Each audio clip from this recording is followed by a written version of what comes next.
where you are. Do not break the stillness of this moment. For this is a time of mystery. A time when imagination is free and moves forward swiftly, silently.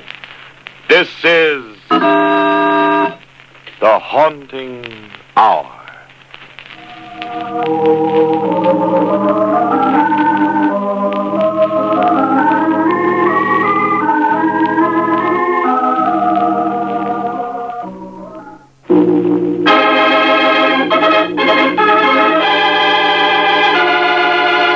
Bird of Death.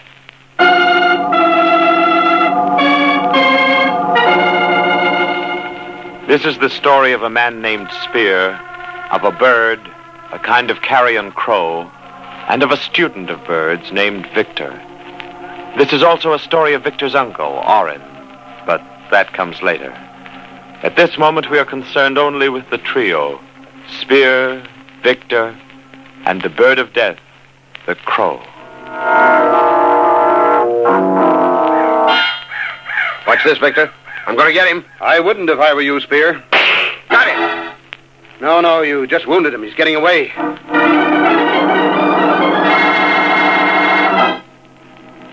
Why did you object to my shooting that bird? It's a member of the Corvus Coroni family, a kind of carrion crow. So what? Well, there's an old Indian tradition about those particular birds. A tradition, eh? Well, what is it?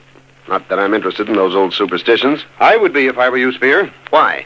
Because, according to legend, it is the bird of death.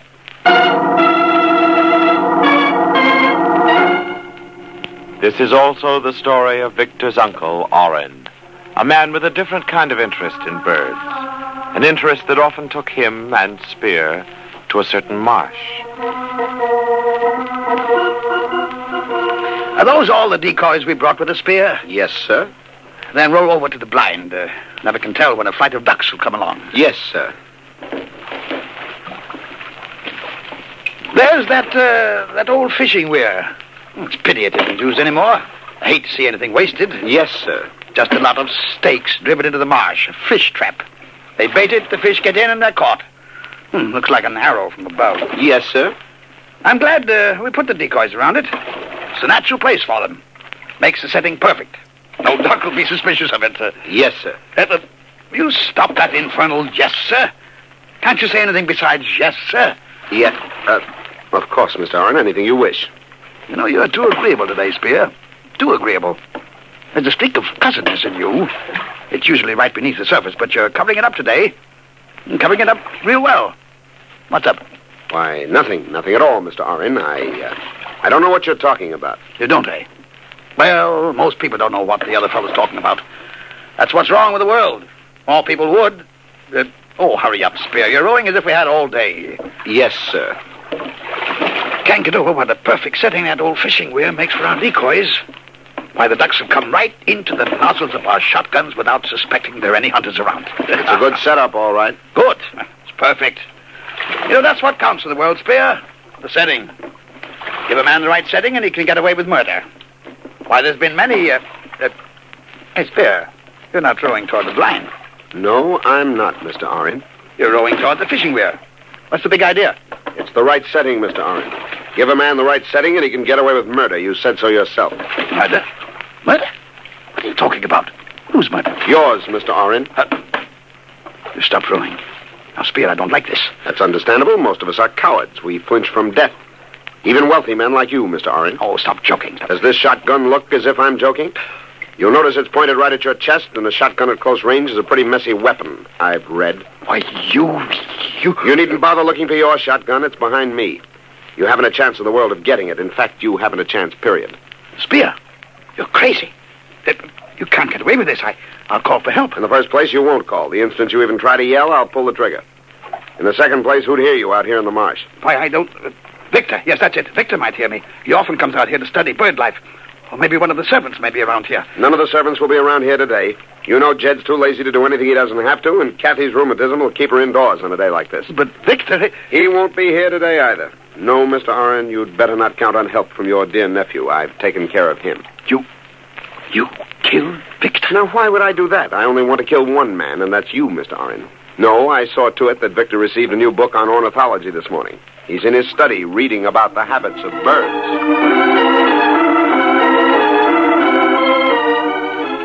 The habits of birds. Birds that, according to scientists, were once reptiles. But according to science, man was also once a reptile. So the lives of the two, birds and men, may at times be interwoven. In his study, Victor muses. Birds are strange creatures. Jed, do you know that the Ardea herodias... What? The Ardea herodias, the great blue heron. You mean like them that live round the marsh? Precisely. Well, the Ardea herodias has one claw that's toothed. You don't say. I don't, but this book does. It says the middle toe is toothed.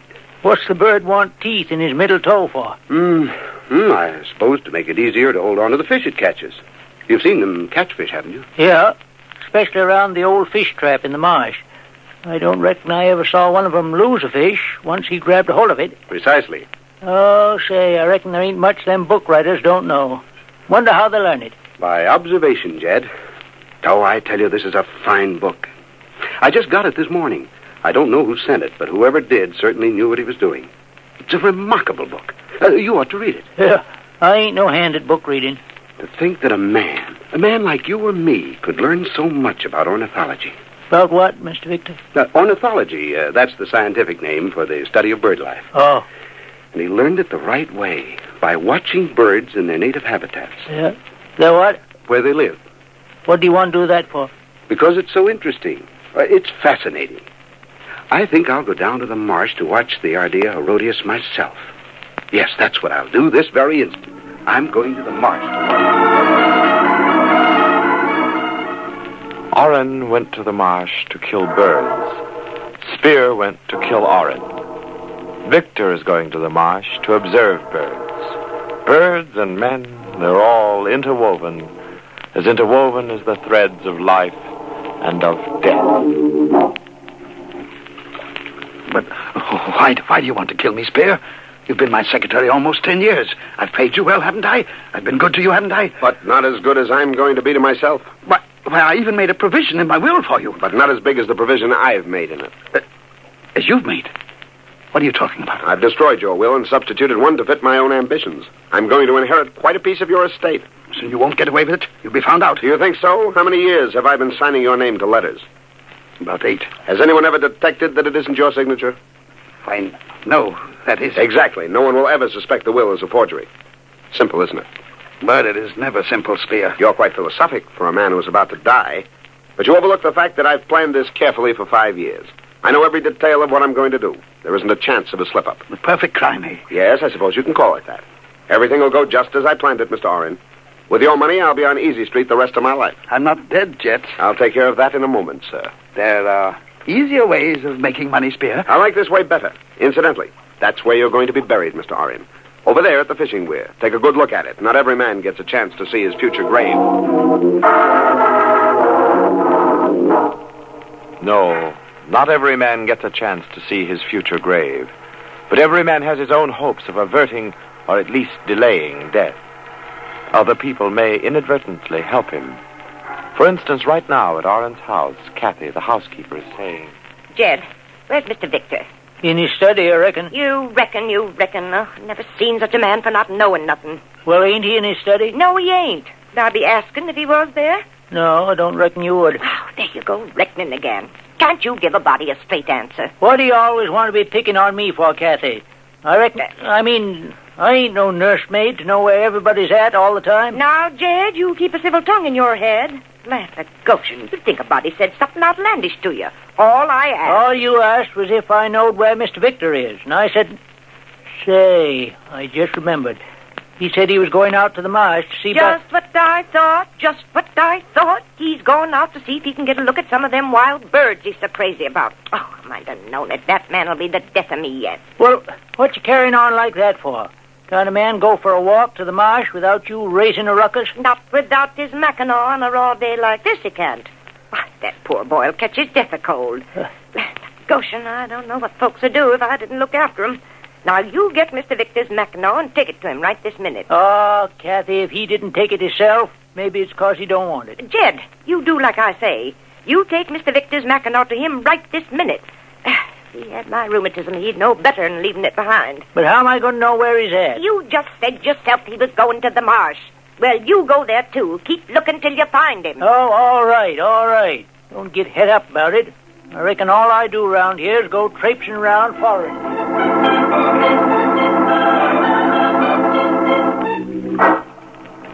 Have you had a good look at your future grave, Mr. Oren? You're going to be in it soon. I'm going to kill you with your own shotgun. It'll be the culmination of 5 years of careful planning. Oh, you ungrateful wretch. You ought to keep quiet and listen to me. And don't make any suspicious moves. I've got an itchy trigger finger, and I don't want anything to happen to you until I'm absolutely ready. Spear, I'm telling you again. You're telling me again that I can't get away with it. Well, you're wrong, Mr. Oren. You're not dealing with stocks and bonds now. You're dealing with human life. Your life. All right, Spear. You win. I'll make a deal with you. What kind of a deal? I'll pay you as much money as you want, if only you won't kill me. Do you understand what I'm saying? I'll make you rich. You'll double-cross me, that's what you'll do. No, honestly. Honestly, that's a laugh. What an awful sap you must think I am. Why, you turn me over to the police so fast it would make my head swim. But it's your head that's going to swim underwater. No, Spear, please. I'm going to shoot you, then I'm going to tie you to the bottom of one of the stakes of the fishing weir. You'll be fastened so securely you'll be there forever. No one will ever find you there. Spear, listen to me. I'll do anything you say, anything. Only don't kill me. You're stalling for time, Mr. Oren, but it won't do you any good. Listen to me, please. You know nothing you say will keep me from carrying out my plans. I'll turn my property over to you. I'll make it legal. You'll be rich. Now think it over. I have thought it over. For 5 years. That's a long time, Mr. Oren. Everything is just as I planned it, including your begging for mercy. I promise. I promise I'll never tell anybody about this, if only... Of course you'll never tell anybody about this. You know the old saying, dead men tell no tales. Spear, I don't want to die. No one wants to die. And no one wants to lie at the bottom of a marsh, tied to a fish trap. It isn't much of a monument, especially for a rich man like you, Mr. Oren. But it's going to be yours, for eternity. Please. Your proposition, if I let you live. I'll do anything you want, Spear. Anything you want. I'll give you everything I've got. Oh, you'll never regret it. Believe me, you won't. You're right. I'll never regret it. And by it, I mean this.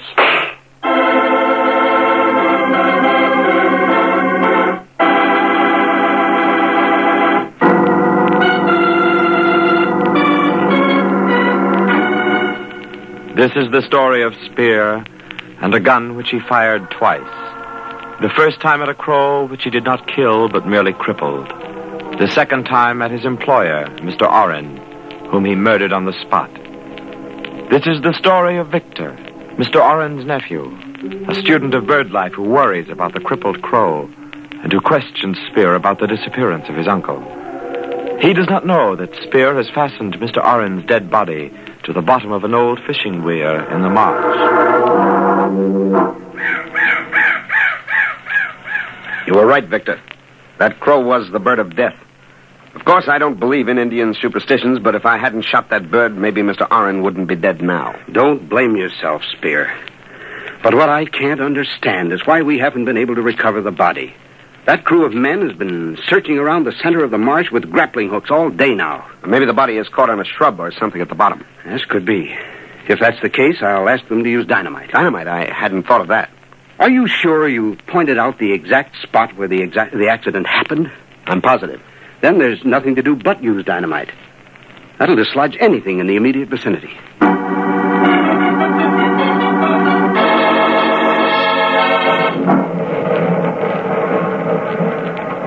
Been using dynamite and still no sign of Uncle's body. I'm just as sorry about that as you are, but as I said before, it's probably wedged between some shrubs or rocks down at the bottom. These old marshes are full of them, you know. Yes. I know how you must feel, Victor, but please bear in mind it isn't easy for me either. I can understand that, your having been with him when it happened. I'll never forget it. It was terrible. Last night I dreamed about it. I felt the water closing over me as I surface dived the last time trying to find him. My hands searched in vain. I could feel the water suffocating me, and then I awoke drenched in cold sweat. Oh, if only I could have saved him. Don't blame yourself, Spear. You did everything you could. It's too bad Jed and I didn't get here about 5 minutes sooner. Then we could have helped. Yes, it's too bad. I can't get over an experienced hunter like Uncle capsizing the boat. Well, as I told you before, he was so anxious to get the duck he'd shot, he leaned way over the gunwale as he reached for it. He leaned too far. The boat turned over, plunging us both into the water. Yes, you told us about that. I tried to get him to stay in the blind while I rowed out and retrieved the bird, but no, nothing would do but for him to get into the boat with me. I asked him not to. Why? Why what? Why did you ask him not to get into the boat with you? Oh, well, I don't really know, only... Only you had a premonition. Is that it, Spear? Well, no, that is not exactly... only there was no necessity for both of us going after the duck. I could have gotten it myself. I always have in the past when we went hunting together. But this time, things worked out differently, eh, Spear? Yes, this time things worked out differently. Maybe things like that are planned. What do you mean? Oh, fate, destiny, you know, that sort of thing. I believe everything happens according to plan. Everything. Who will gainsay that everything does happen according to plan?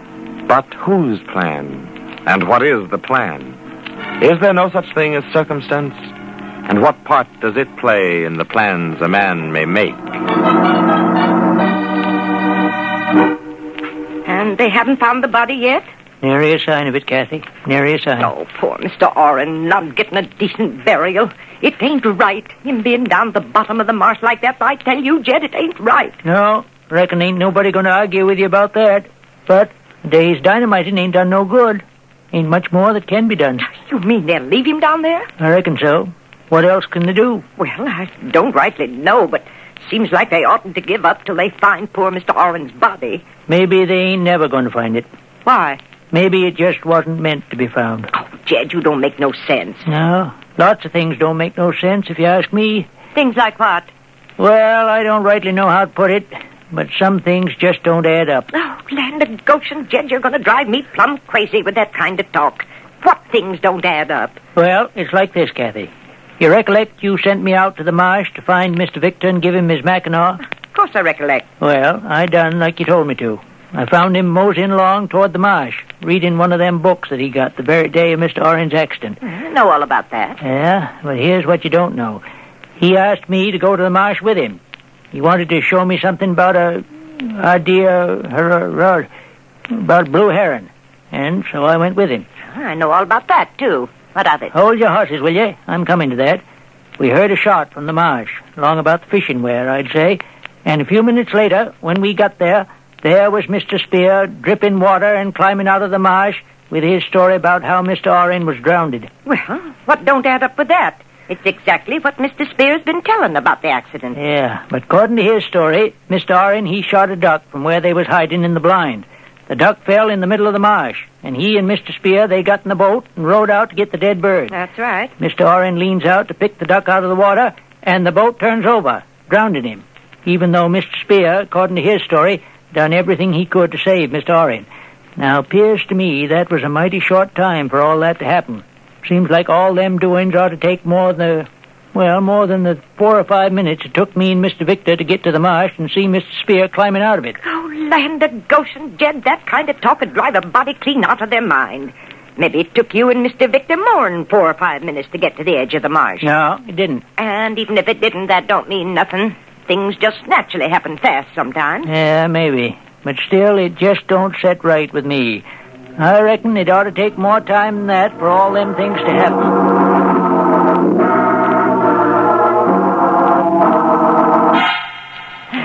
So they stopped dynamiting her. Yeah, Kathy, Mr. Victor finally give it up.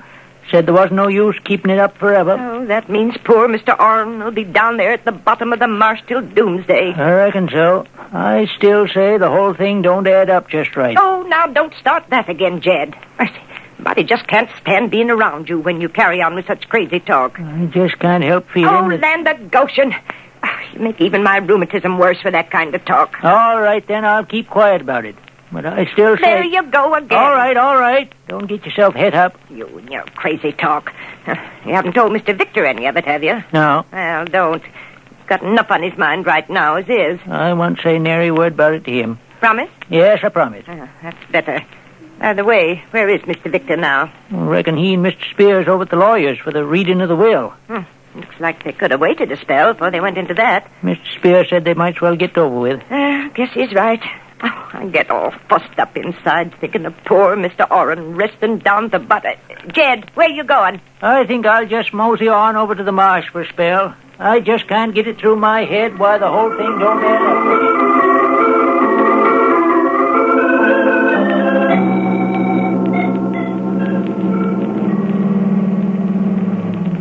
Believe me, Victor, the contents of the will are as much of a surprise to me as they must be to you.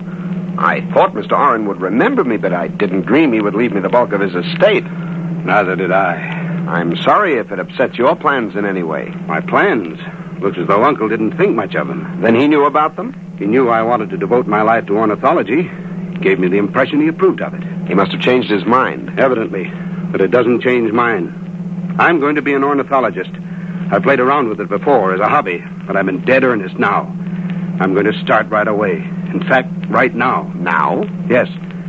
Spear, I'm going to begin with the birds I've observed closely the last few days. But, Victor, you were at the marsh the last few days. Precisely. And there were birds there, birds I want to see again.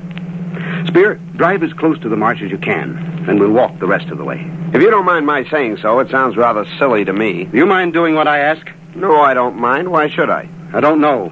Then there are other things I don't know. Things I intend to find out about. You have a gun? A what? A gun. What's the matter? Don't you understand English? Look, Victor, I can understand your being upset about the will. Well, have you got a gun or haven't you? There's a double-barrel shotgun in the back of the car. That's perfect for what I want.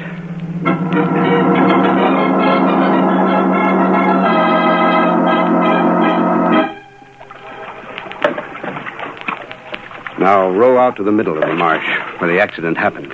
Very well, if that's what you want, but it seems rather... That's what I want. Okay.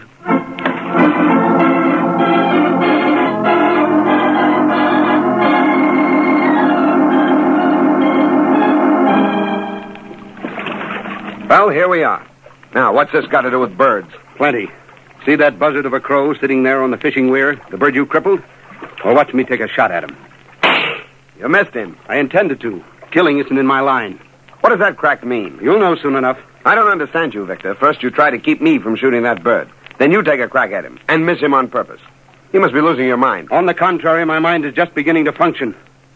Now, Spear, I want you to row over to the fish trap. Huh? You heard me. I said row over to the fishing weir. Now, look, Victor, I've had all of this I want. You can't order me around. I'll remind you that this is a double-barrel shotgun. Only one shell has been fired, so the other barrel is still loaded, and it's pointed right at you. Do I make myself understood? Yes. All right, then. Row!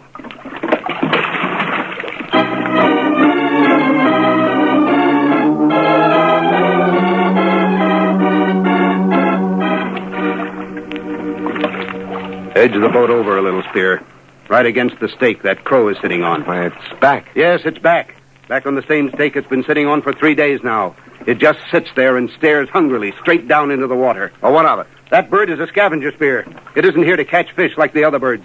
It's only interested in carrion. All right, so it's interested in carrion. What's that to me? You're interested in carrion too, Spear, but in a different way. You're crazy. You don't know what you're saying. Prove it. Let's investigate that stake, the one the bird was perched on. No. No, let's go back to the house. You're afraid because my uncle's corpse is at the other end of it, Spear. No, of course not. It's because... Well, you give me that. No. I've got the gun. All right, your uncle's down there at the bottom of the fish trap. I killed him just as I'm going to kill you right... I got him just in time, Mr. Victor.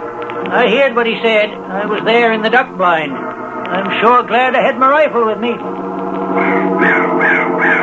I told him the Corvus Coroni was the bird of death.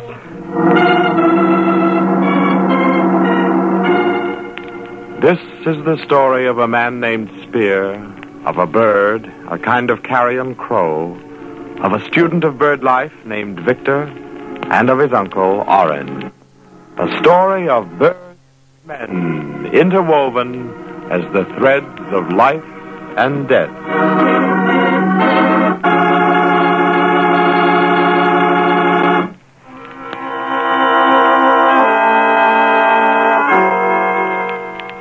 From shadows and stillness, mystery weaves a spell of strangest fascination, charging the mind with doubt and fear. For mystery is a strange companion, a living memory in the haunting hour.